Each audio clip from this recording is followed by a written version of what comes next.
Permítanme.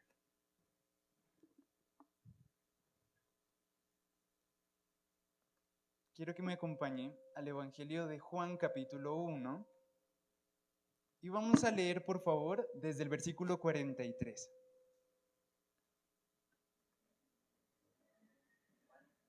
Juan capítulo 1, versículo 43. Epa. Amén, ya estamos en la escritura. Dice así la palabra del Señor. El siguiente día quiso Jesús ir a Galilea y halló a Felipe y le dijo, sígueme. Y Felipe era de Betsaida, la ciudad de Andrés y Pedro. Felipe halló a Natanael y le dijo, hemos hallado a aquel de quien escribió Moisés en la ley, así como los profetas, a Jesús, el hijo de José de Nazaret. Natanael le dijo, ¿de Nazaret puede salir algo de bueno? Le dijo Felipe, ven y ve. Cuando Jesús vio a Natanael que se le acercaba, dijo de él, he aquí un verdadero israelita en quien no hay engaño. Le dijo Natanael, ¿de dónde me conoces? Respondió Jesús y le dijo, antes que Felipe te llamara, cuando estabas debajo de la higuera, te vi. Respondió Natanael y le dijo, Rabí, tú eres el Hijo de Dios, tú eres el Rey de Israel. Respondió Jesús y le dijo, porque te dije, te vi debajo de la higuera, ¿crees?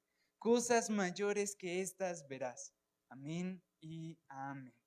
Hay algo interesante en esta narración y es que entendemos que Jesús es Dios, pero este Natanael no sabía que en realidad este era el Cristo esperado. Cuando el Cristo ve a Natanael, ¿qué ve de él? ¿Qué dice Jesús acerca de él? ¿Qué testimonio halló Cristo acerca de este hombre? Que era un verdadero israelita. Muy bien, Carolina. ¿Y qué más? ¿Qué dijo acerca de él?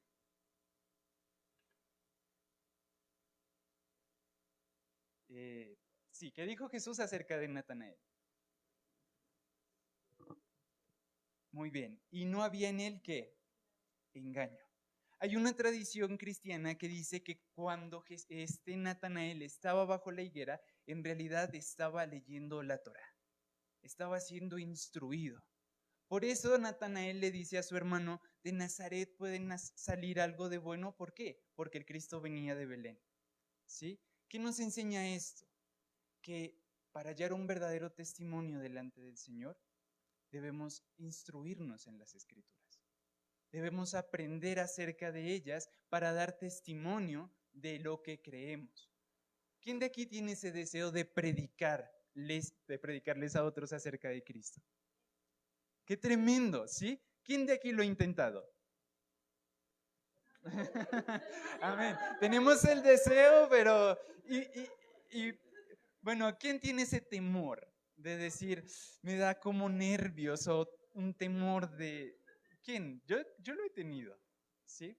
¿Y por qué creen que llegamos a tener ese tipo de temor? Muy bien, no sabemos cómo presentar a Cristo, pero es sencillamente por el hecho de que en realidad no lo conocemos. Entonces tenemos un gran reto, ¿sí? Ahí hay sillas vacías, y si hay sillas vacías es porque el Señor ha dispuesto que ustedes con sus familiares sean salvos.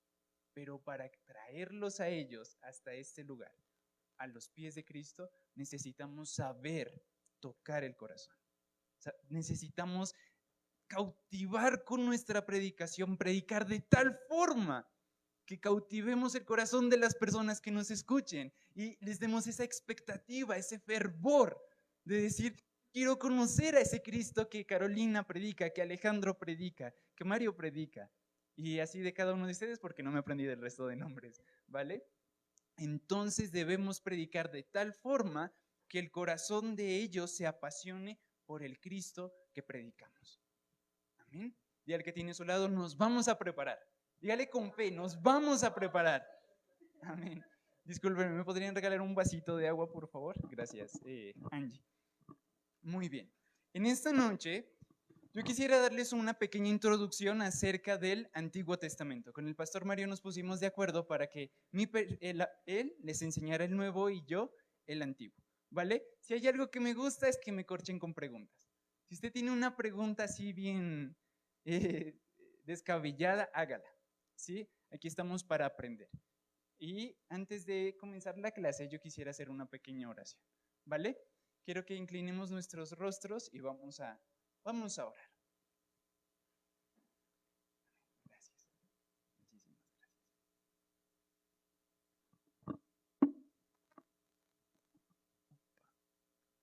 Listo.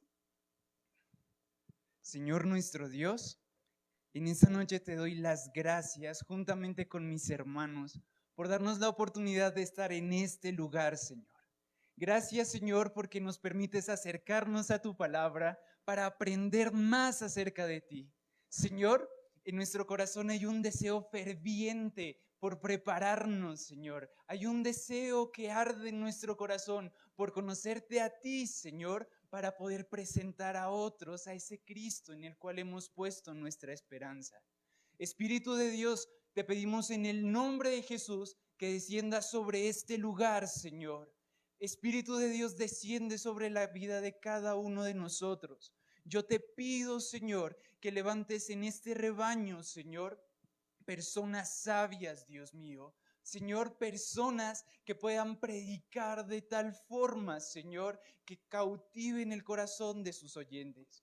Yo te pido, Espíritu de Dios, que descienda sobre nosotros, Señor, y quites el temor, Dios mío. Señor, quites tal vez las barreras que hay en nuestra mente, Señor. Esos no puedo, Dios mío, quítalos y glorifícate en nuestras vidas. Hemos venido aquí a prepararnos, Señor, para servirte, Dios mío, para ser vasos útiles en tus manos, Señor.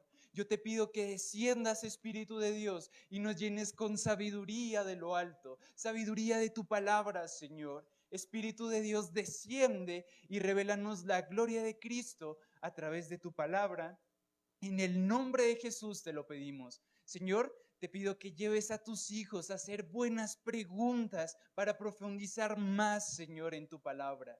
Dios mío, bendice este tiempo. En el nombre de Jesús te lo pedimos. Amén, amén y amén. Démosle un fuerte aplauso a Jesús, pero con fervor. Amén. Muy bien. Bueno, por tradición, creemos que fue Moisés quien comenzó a escribir la Biblia, ¿verdad? ¿Con qué libro creen ustedes que Moisés comenzó a escribir? ¿Qué libro fue el primero que comenzó a escribir? Los 10 mandamientos. ¿Cómo, Alejandro? Éxodo, muy bien. Job. ¿Qué otros libros? Génesis. Muy bien. Bueno, nuestra Biblia o el Antiguo Testamento, como lo conocemos, está escrito de tal forma que podamos entender la historia de cómo acontecieron los eventos, ¿sí? Entonces Génesis comienza con la creación del universo, de la tierra y del hombre. Pero ciertamente el primer libro que fue escrito, el que se ha hallado manuscritos más antiguos, es el libro de Job. Y por tradición sabemos que fue Moisés quien escribió ese libro. Ahora bien, si Moisés no vivió en tiempo de Adán y Eva, ¿cómo llegó a saber la historia de lo que sucedió en el jardín? ¿Cómo? Revelaciones, sí, tal vez el Espíritu del Señor vino sobre Moisés y le reveló. Pero ¿quién tiene otra respuesta?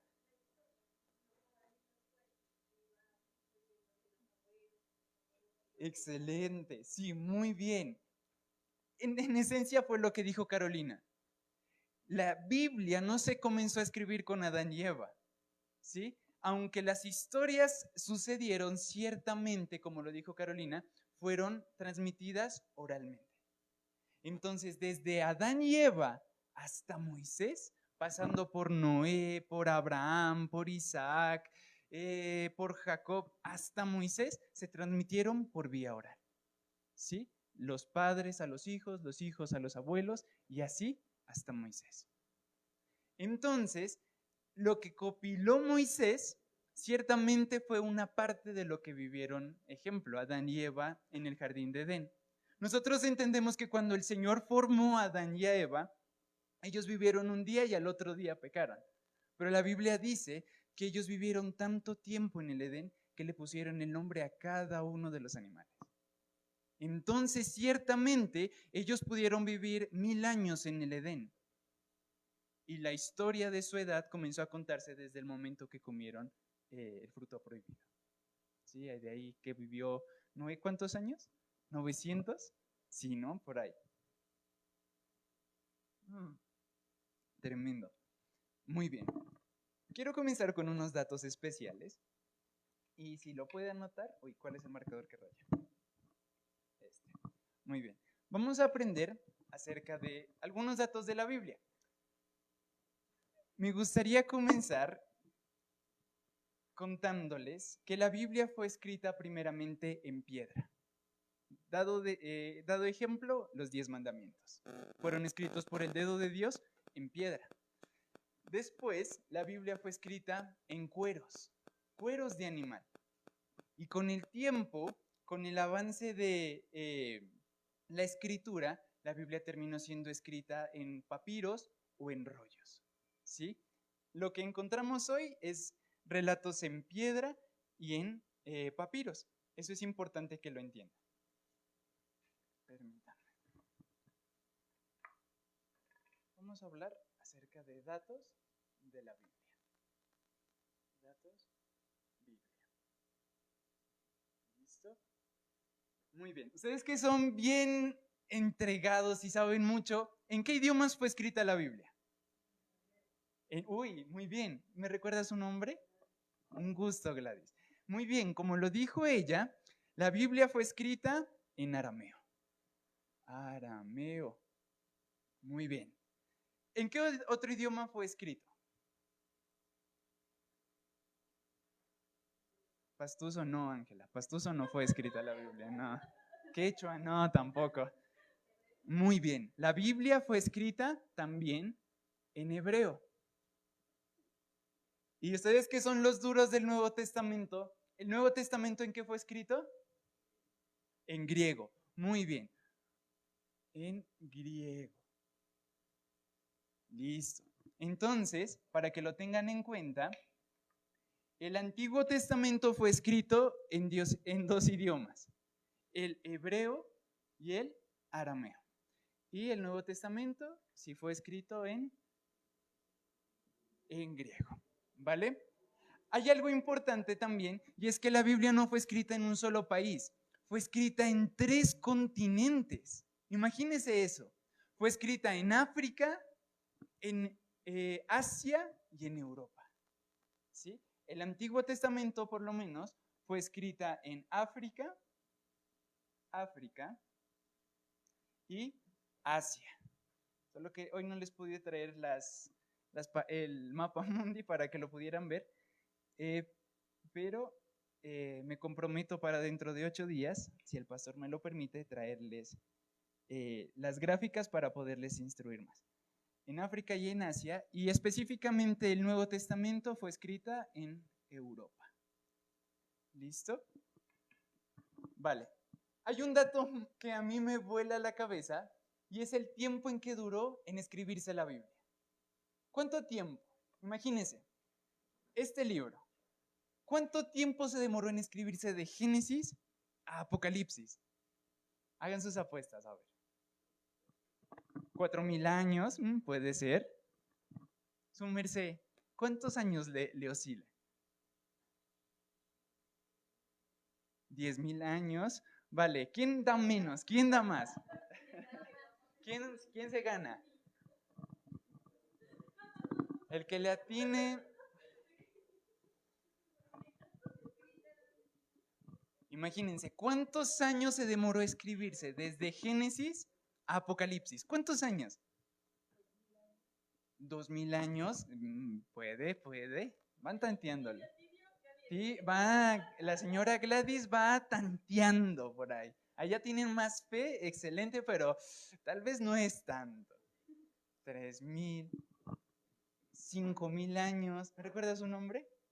Ricardo. Sí, Ricardo dice 5.000 años. ¿Cuántos años se tardó de escribirse? Desde Génesis, aquí está Génesis, ¿no? O también podríamos decir Job, ¿vale? Desde esto hasta Apocalipsis, ¿cuántos años creen que tardó en escribirse la Biblia? Desde aquí hasta acá. ¿Cuántos años creen ustedes? Usted, caballero, ¿cuántos años le 300 años? ¡Ah! Casi. Uy, perdón. 400. Bueno, ustedes tienen bastante fe. En mi iglesia dijeron 600 años.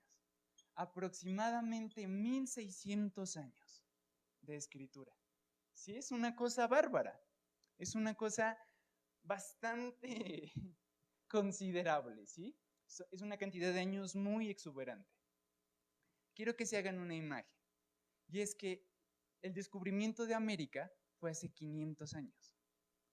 La Biblia tardó en escribirse 1.600 años. Tremendo. Desde Génesis hasta Apocalipsis. ¿Por qué es importante esto?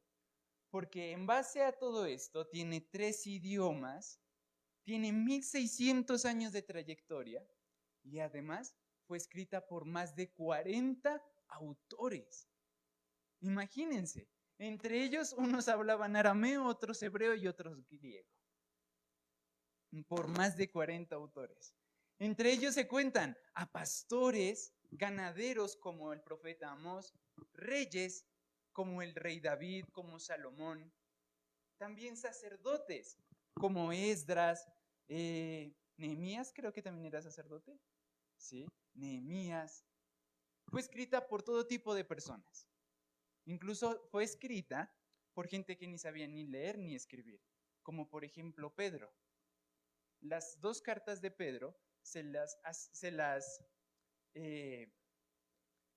son de autoría de Pedro, pero no las escribió Pedro, las escribió un secretario de Pedro, porque Pedro no sabía ni leer ni escribir.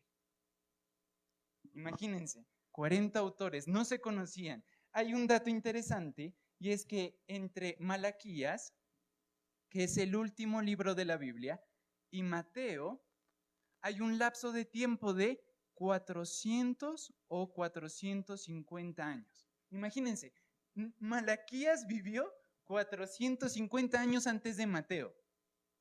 Imagínense, es algo que a uno le vuela la cabeza. ¿Y por qué es interesante esto? Porque a pesar de todo esto, a pesar de que fue escrita por personas que ni se llegaron a conocer, con un lapso de tiempo muy diferente, la Biblia es inerrante. ¿Eso qué quiere decir? Que no tiene contradicciones. ¿Sí? Es algo tremendo. Aquí debe haber una mente maestra. ¿Por qué? Hay un escritor muy famoso que se llama Tolkien, ¿sí? J.R.R. Tolkien. Él escribió El Señor de los Anillos, ¿sí? Y aunque él solito los escribió, sus libros tienen errores. ¿Por qué? Porque él mismo se contradice en la historia que narra. Una solamente, un solo libro. Pero aquí hay más de 40 autores, 1.600 años, diferentes continentes e idiomas, y a pesar de eso la Biblia no se contradice. No tiene errores como tal, ¿sí? Hay algo que sucede mucho en nuestra Colombia, y es que mientras usted va a Cali o a Popayán, sale de Nariño, usted va a encontrar que, no nos vayamos muy lejos, usted sale de aquí a Ipiales, y en estas regiones alrededor de Pasto se honra la memoria de Simón Bolívar, ¿sí? Usted encuentra que en las plazas está la estatua de Simón Bolívar, el libertador. Pero aquí en Nariño, en Pasto específicamente, no se lo honra. ¿Por qué? ¿Por qué sucede eso? Porque aquí tenemos a Antonio Nariño, que no debería estar, aparentemente, y no tenemos a Simón Bolívar. ¿Por qué creen?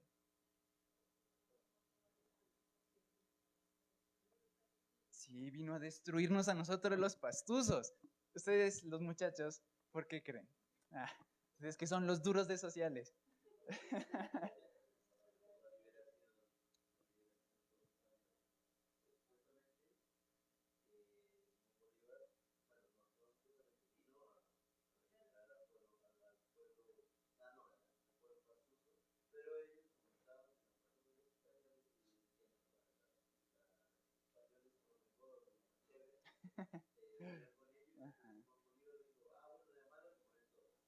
En esencia, él lo dijo a lo seco. Excelente. Sí, Alejandro. Es eso. El pueblo pastuso no quería la liberación. ¿Sí?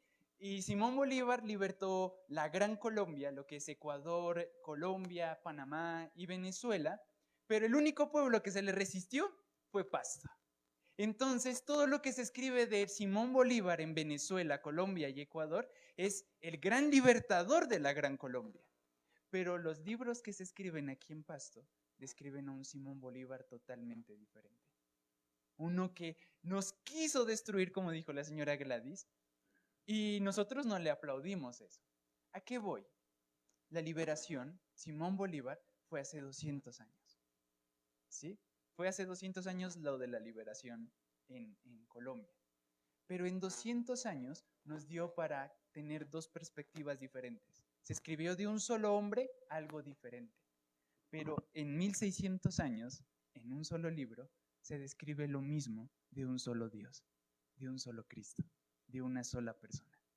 ¿Sí? Eso es algo que es evidencia tangible para el mundo de que la Biblia es un libro diferente. Un libro que trasciende los años, un libro que tiene algo peculiar al resto. Hay algo, un dato muy importante, y son las referencias cruzadas. ¿Puedo borrar esto? ¿Sí? Por lo general a mí me gusta hacer exámenes, ¿no, Ángela? Sí. A mí me gusta hacer bien cuchilla. ¿Vale? Ah, ¿también le gusta al pastor? Ah, bueno. Vale, voy a borrar esto. Un momento. Ah, es un mal, ¿no? De nosotros. Sí, es un mal, ¿no? Bueno, no vamos. Hay algo que que en teología o en datos peculiares se llaman referencias cruzadas. ¿Listo? Referencias cruzadas. Referencias cruzadas. ¿Qué quiere decir eso de referencias cruzadas? ¿Quién me dice? ¿Cómo, Alejandro? Que todo está conectado muy bien, que todo coincide muy bien. Carolina, ¿qué piensa? ¿Qué significa referencias cruzadas?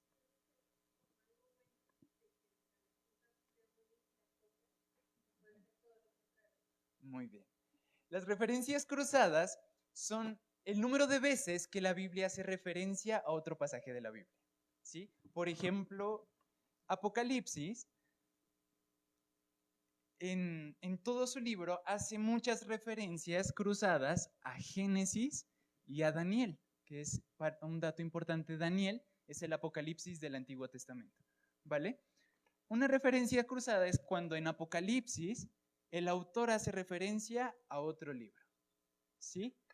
Y no solamente a uno, sino a varios. En este caso, Apocalipsis hace referencia a Génesis y a Daniel.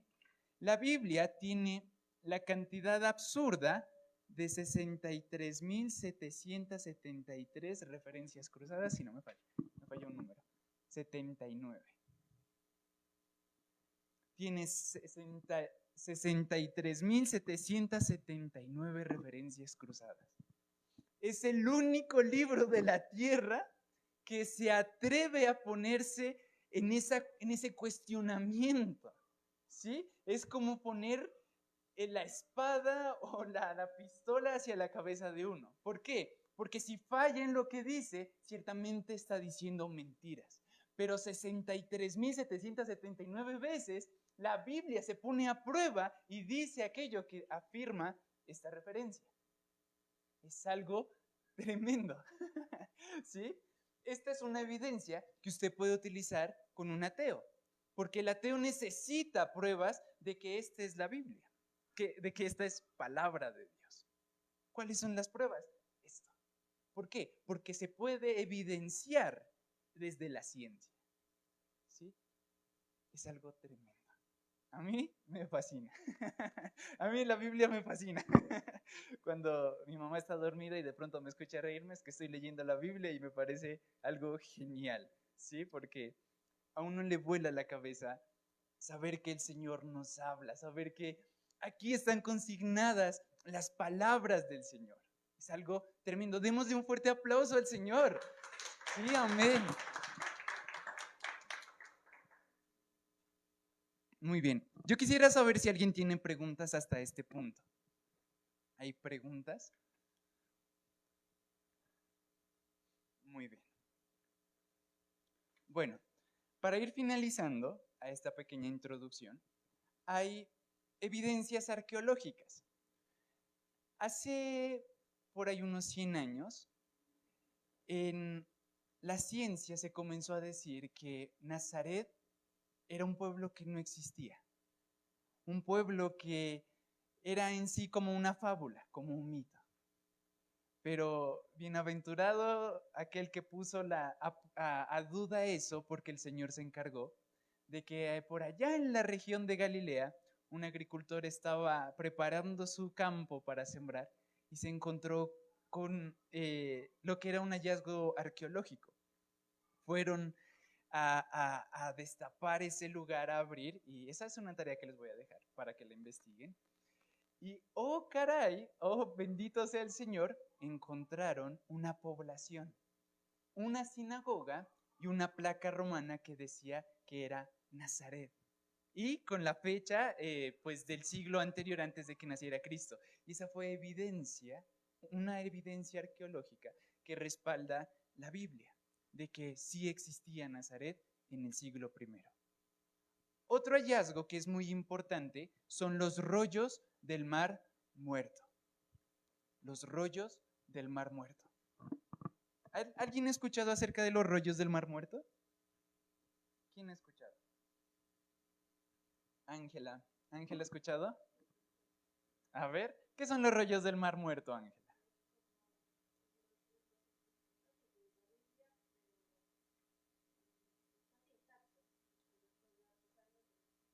Muy bien. Bueno, ¿ustedes les han dicho alguna vez es que la Biblia fue escrita por hombres y por eso tiene errores? ¿Sí? La Biblia que leemos ahora no es la misma Biblia que tenían los apóstoles y los profetas. ¿Alguna vez les han dicho eso? Sí, en el colegio a veces uno escucha, ¿no? En el trabajo. ¿Cómo? ¿Sí? ¿Usted lo ha dicho? Sí, no, y es natural, ¿no? Porque en realidad la Biblia fue escrita por hombres, por más de 40 autores, ¿no? Pero eh, sucedió algo curioso. Por allá en 1947, eh, a un pastor se le perdió una oveja. Y estos pastores son nómadas, andan por el desierto buscando comida para sus ovejas, andan buscando manantiales para ellas. Y lo que hacen los pastores cuando se pierden las ovejas en las cuevas es tirar una piedra, el sonido las espanta y encuentran a la oveja. Sucede que estos pastores, buscando esta oveja perdida, tomaron una piedra y la lanzaron a una montaña alta donde había una cueva y escucharon que se quebró, como que si se hubiera quebrado un jarrón.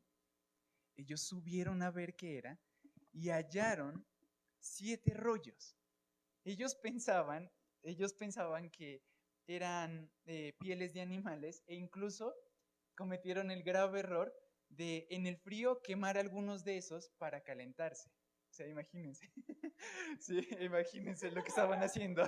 Cuando yo escuché eso me dice así, ay Señor, porque eh, ¿qué sucede? Ellos después lo venden a un comprador de este tipo de tesoros antiguos, de antigüedades muy bien, y resulta que estos 7 rollos, perdón, uno quemaron, quedaron con 6.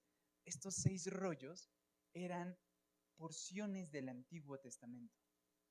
Eso desató desde 1947 una búsqueda por la región, dando para ellos, ellos en sí encontraron 972 manuscritos, rollos, en vasijas muy bien preservadas. Esas vasijas estos rollos que ellos encontraron fueron escritos aproximadamente, según las pruebas de carbono, en el 250 antes de Cristo. ¿Esto qué quiere decir? ¿Esto qué quiere decir para nosotros hoy en día? Acá es el 2025. Aquí nació Cristo, ¿no? Es el siglo I, Cristo. Mejor dicho, ¿qué encontraron ellos? Encontraron todo el Antiguo Testamento. Todo. ¿Sí? Lo encontraron desde Génesis hasta Malaquías. ¿Y qué fue lo que a ellos les voló la cabeza? Hicieron la traducción y se encontraron que lo que ahora tenemos en nuestra Biblia como Antiguo Testamento es lo que ellos entendían antes. O sea, me refiero a que lo que hallaron en esos rollos es lo mismo que nosotros tenemos en la Biblia. O sea, que lo que leyó Jesús, lo que leyeron los profetas en cuanto a Génesis, Éxodo, Levítico, Salmos, es lo mismo que nosotros leemos hoy en nuestras Biblias. ¿Sí? ¿Eso qué quiere decir? Que aunque fue escrita por muchos hombres, la Biblia sigue siendo igual, la misma. Hay variaciones. ¿En qué sentido hay variaciones? En que algunos rollos dicen día y otros dicen jornada. Ese tipo de variaciones hay entre los rollos. Sinónimos, que no cambian la idea ni el sentido, sino que es una misma línea de narración. Así que cuando ustedes leen el Antiguo Testamento, están leyendo lo mismo que leyó el rey David, el rey Salomón, Isaías, Esther, Nehemías. La Biblia ha permanecido la misma. Eso es tremendo. El Señor, así como inspiró a los profetas a escribir el Antiguo Testamento y a los discípulos a escribir el Nuevo, ciertamente ese mismo Espíritu cuidó que hasta nuestros días llegaran las palabras originales de esos autores. Eso es algo tremendo. ¿Sí? ¿Hay dudas, preguntas hasta este punto? ¿Algún aporte? ¿Qué les pareció?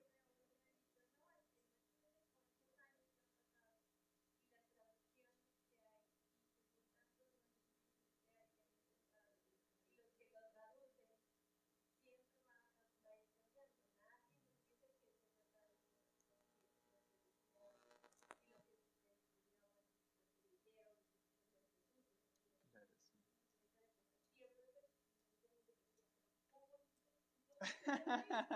Tremendo, ¿sí? Ahora ya tienen los datos. ¿Sí? Entonces ya no van a decir, sí, eran muchos años. Imagínense que eran 1600 años. O sea, es una cosa tremenda. Fue escrita por hombres, por supuesto, incluso más de 40 autores. Es que son muchos libros, sí, tiene 63.779 referencias y ninguna se contradice, dice lo mismo. Muchos de esos autores ni se conocieron, por supuesto.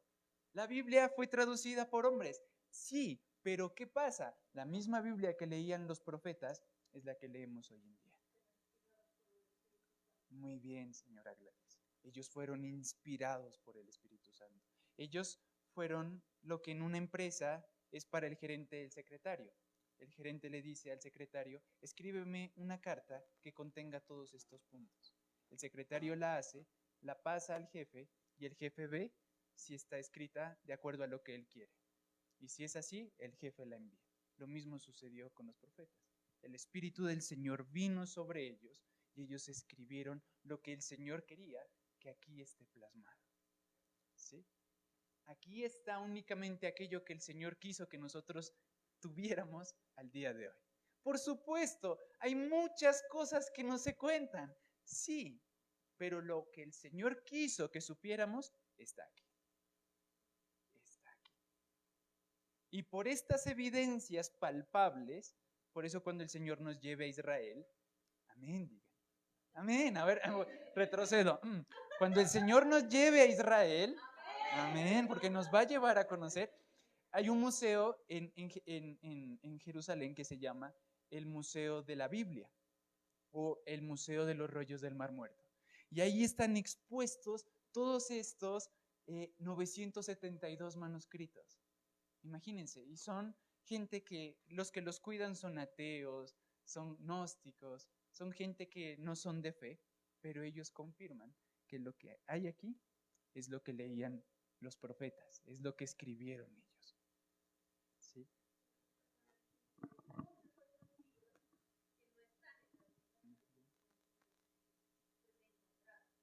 Muy bien.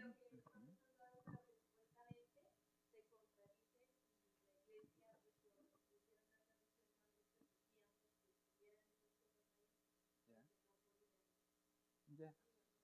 Sí. ¿Qué pasa? ¿Por qué no están en la Biblia ese tipo de libros? Por ejemplo, más que todo en el Nuevo Testamento, ¿no? Está el Evangelio de Tomás, el Evangelio de, creo que María Magdalena también, ¿no? Que cuentan cómo era Jesús de niño, lo que hacía Jesús. Y decimos, ¿por qué no está esto aquí en la Biblia? ¿Por qué? Porque sencillamente, si le hacen la prueba científica de antigüedad, se escribieron 400 años después de Jesús.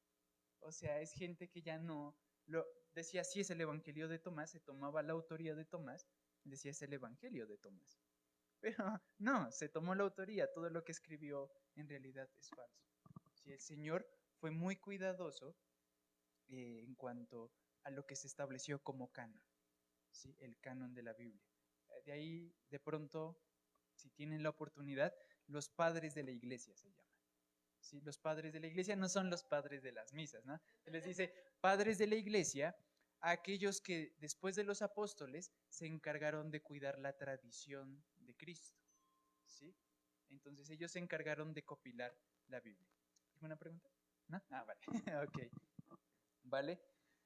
Eh, pues sí, uy, qué feo que está eso, no se entiende. Si alguien llega y ve eso. Ujú. Vale, pero lo importante es que ustedes lo entendieron en su momento. ¿Vale? Bueno, me gustaría terminar con este dato, los datos de la Biblia, ¿no? Hablemos un poco acerca de el canon. No sé qué vieron tanto acerca del canon. ¿Qué aprendieron? Señora Gladys, su merced, ¿qué aprendió acerca del canon? ¿O qué del canon bíblico? ¿O Carolina? Canon lleva tilde en la O, ¿verdad? Canon, no, no, no, no. Ah, en bíblico la I, perdón. Bíblico ahí. Listo. Canon bíblico. Pues bien, el Antiguo Testamento, para nosotros los evangélicos, está compuesto por 39 libros, ¿sí? El Antiguo Testamento está compuesto por 39 libros. Estos van en orden desde Génesis hasta Malaquías, ¿sí? Eso es lo que hallamos en nuestras Biblias. En el Antiguo Testamento hallamos 39 libros que van de Génesis a Malaquías. ¿Qué pasa? Hay el canon de la Biblia de los católicos, ¿sí? El de ellos tiene 7 libros más. ¿Sí han escuchado de esos libros? ¿Quién ha escuchado acerca de esos libros? ¿Ricardo? ¿No? Angie, Pastor, los deuterocanónicos, muy bien. ¿Sí? Son 7 libros. Estos es lo que nosotros como evangélicos reconocemos, ¿sí? Solo 39 libros. ¿Qué pasa? Los católicos reconocen otros 7 libros que son llamados deuterocanónicos. ¿Y qué era lo que significaba Angie? Deutero... No. Sí, ¿no? Angie, un punto negativo. Careta triste. Como antes en la escuela, un pato ahí. Un pato. Bueno, deuterocanónico significa del segundo canon, ¿sí? Son siete libros que en realidad no le aportan a la Biblia, ¿sí? No es que complementen la Biblia, ¿sí? Son históricos por lo que cuentan, pero más que todo son como lo que nosotros es los mitos y leyendas. ¿Se han oído? Mitos y leyendas de Colombia o de Pasto. ¿Cómo? Eso, ¿no? Es un mito y leyenda que forma parte de nuestro folclore.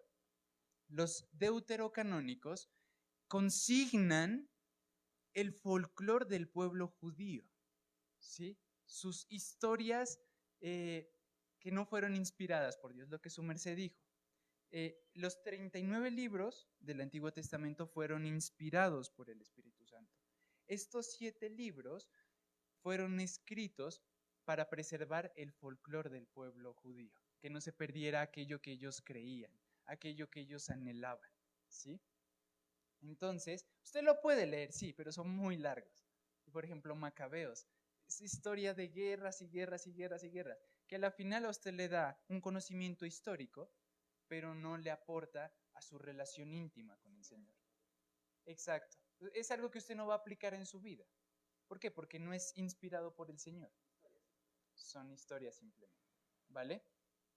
Y como cristiandad, todos, tanto evangélicos como nosotros, como católicos, creemos que el Nuevo Testamento, ¿cuántos libros tiene? ¿Cuántos? Casi 23. Ay, pastor, irá anotando ahí, no. A quien no le dé razón.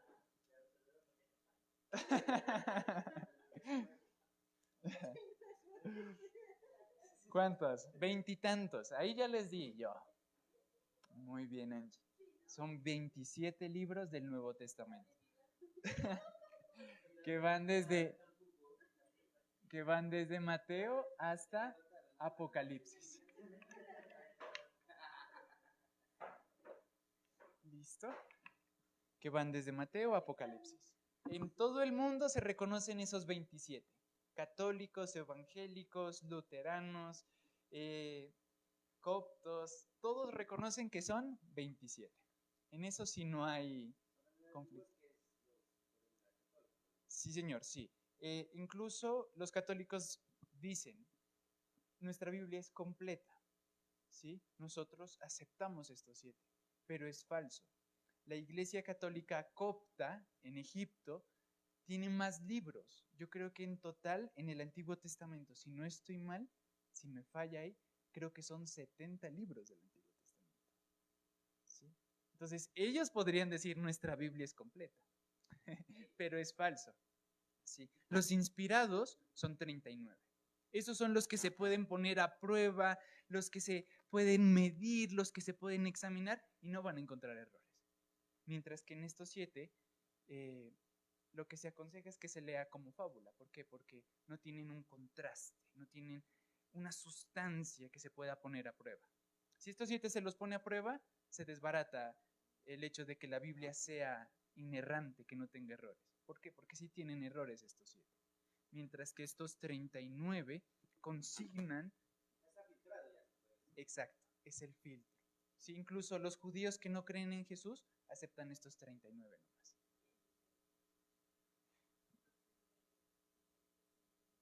Los judíos.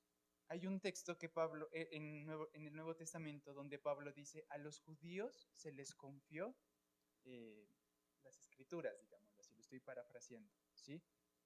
¿Y por qué lo traigo a coalición? Porque los judíos que no han creído en Jesús, que esperan todavía a su Mesías, que ya vino, ellos dicen, sí, hay más libros, pero ciertamente solo son 39. O sea, la Biblia de ellos solo tiene 39.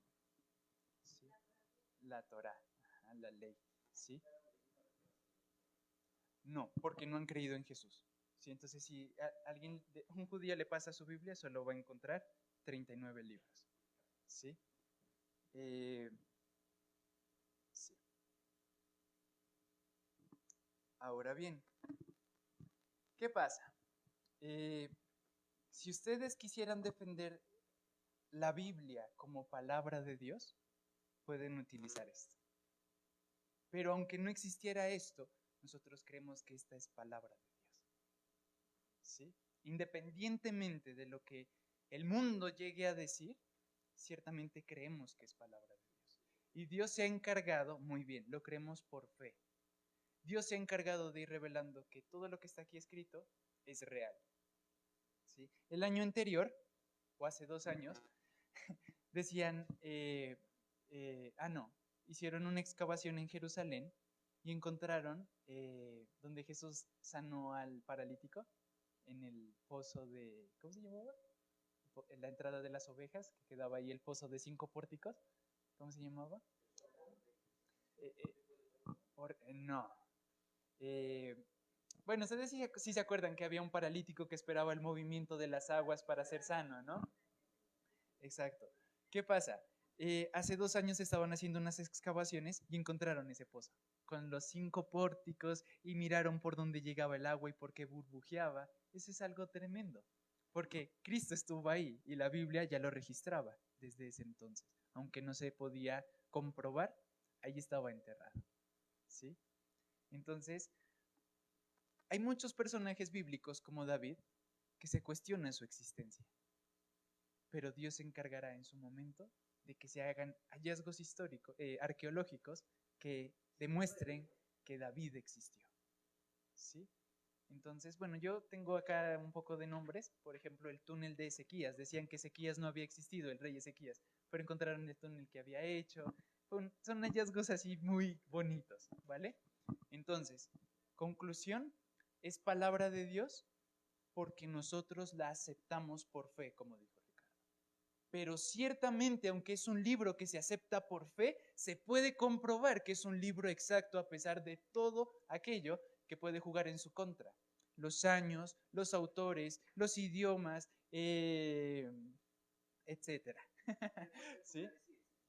¿Cómo? Exacto. Literalmente. Si no me cree que es un libro que se acepta por fe, expóngale esto, porque será algo que ellos puedan comprobar. Sí, señor. Sí, señor.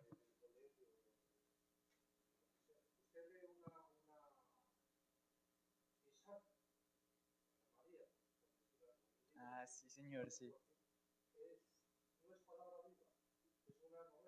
Exacto.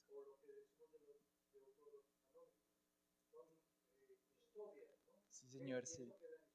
Sí, señor. Sí, así es.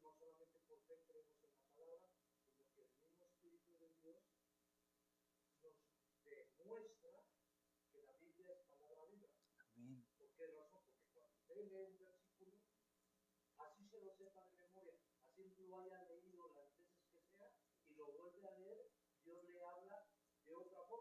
Amén, tremenda. Amén, así es. Sí. Amén, tremendo. Sí, muy bien. Sí, señor. ¿Me recuerda su nombre? Melvin. Sí, señor. Lo que usted dijo es cierto. ¿Sí? A la final, nosotros podemos tener tomos completos que evidencien que esta es palabra de Dios, pero solo será el Espíritu Santo quien haga que esta palabra sea viva para aquella persona a la que le estemos predicando. ¿Sí? Esto simplemente lo podemos utilizar, sí, pero en realidad es el Espíritu Santo quien convence que esta es palabra viva, como usted lo dijo. Muy bien. Ajá.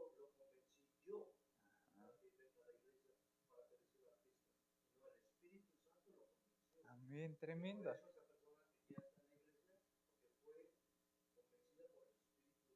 Sí, señor, usted está en todo lo cierto. Sí, señor. Sí, muy bien. ¿Y por qué aprendemos esto? Porque nosotros con eso es suficiente, ¿verdad? Es el Espíritu Santo quien nos ayuda y nos mueve. ¿Por qué estudiarla? ¿Por qué prepararnos para dar defensa de ella? Porque es necesario, ¿sí? Para predicarla, exponerla, para que el mundo se dé cuenta que nuestra fe es real, que esto que experimentamos tiene un sustento, una base firme, ¿sí? Sí, sí. Entonces, ahí está. La Biblia solita se defiende. ¿Sí? Vale.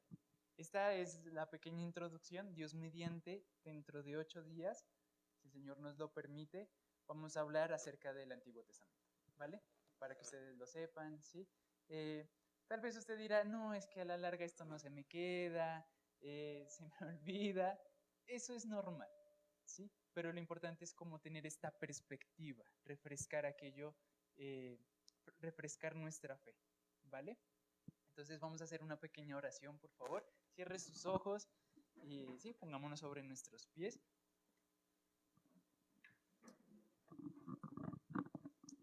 Amén. Vamos a orar.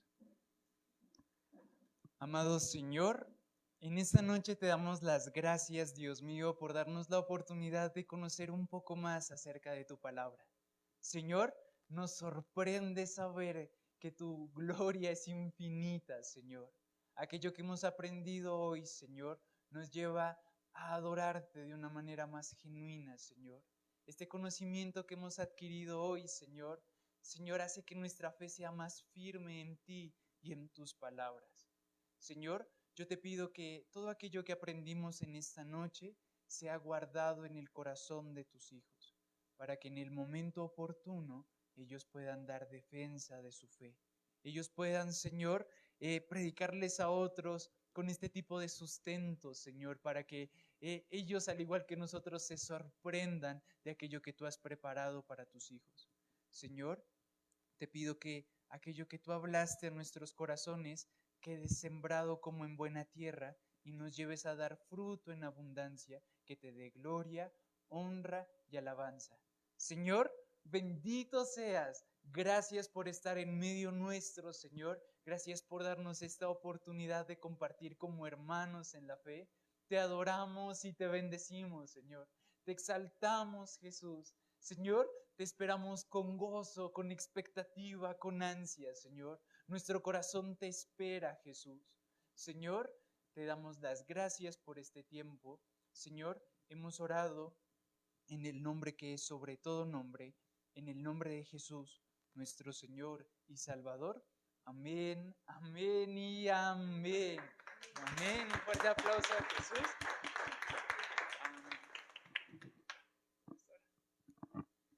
Amén. Muchas gracias por dejarse usar por Dios para estos espacios y con una reflexión muy breve decirles que tenemos un Dios tan grande que no podemos quedarnos callados. Tenemos mucho trabajo por hacer y sobre todo que estos espacios nos sirvan y nos abran la mente para saber que no se trata de denominaciones, se trata de Cristo. Y estamos unidos precisamente para salir a trabajar para que el único que sea exaltado sea el nombre de Jesús. Amén.